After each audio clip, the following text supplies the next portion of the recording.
It's Brian Preston, the Money Guy. All right, we have another house question. We're talking about housing today, so we have a few of those. This is from Marcus.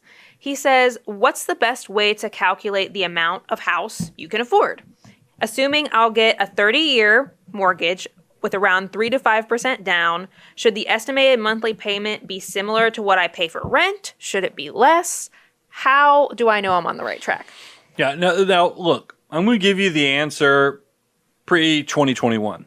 And it's still the answer, but I'm giving you grace and flexibility. Oh, okay. And the fact that 25% should include utilities, insurance, and taxes.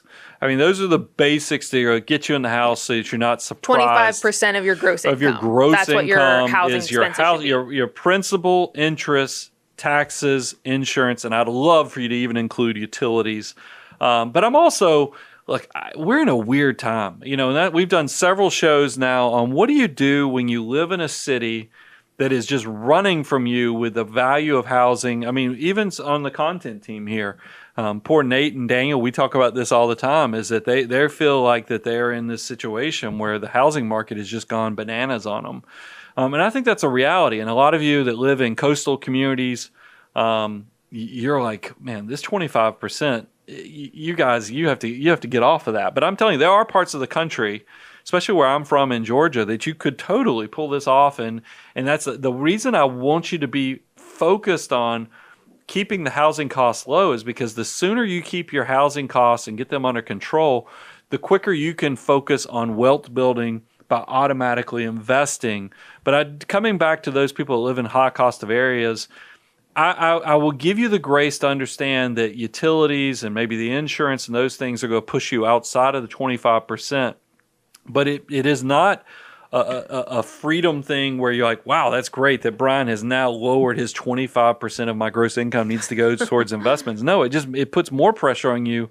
You've got to go find somewhere else in your lifestyle to squeeze that money out of. I mean, because if you live in a community that's going to cause you to spend 30 to 35% just to have housing, to try to get to 20 to 25% towards investments also, plus taxes and everything, it's going to be hard. Yeah, 25% keeps you fairly comfortable in a lot of typical average home buying situations. But it's supposed to be hard because I want to challenge people. I've had a roommate since college. I mean, because think about it, I went from college where I had roommates all around me to living in Atlanta with 2 other roommates. We had a townhouse that we were renting.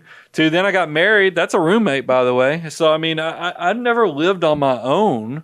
If you think about that, and everybody in those situations was paying rent or a portion of the mortgage all through that process. So if you find that this is just not mathematically working out for you, try to get creative with it. See if the roommate, and then we had a question earlier today about house hacking where they bought a duplex that allowed them to collect rent, in addition to offset their expenses. That's kind of what I'm challenging you to do is, use these guidelines to motivate you to figure out how in the world can I not let housing, which is one of the biggest expenses we all pay, not derail my ability to start creating wealth by creating investments. Yeah. And I didn't want to hear this at the time, but people move to suburbs for a reason. The 25% of my gross income number really helped me assess where and what we could actually afford. And, it helped me be honest. So don't push too far beyond that. Stay honest with yourself, I'd say.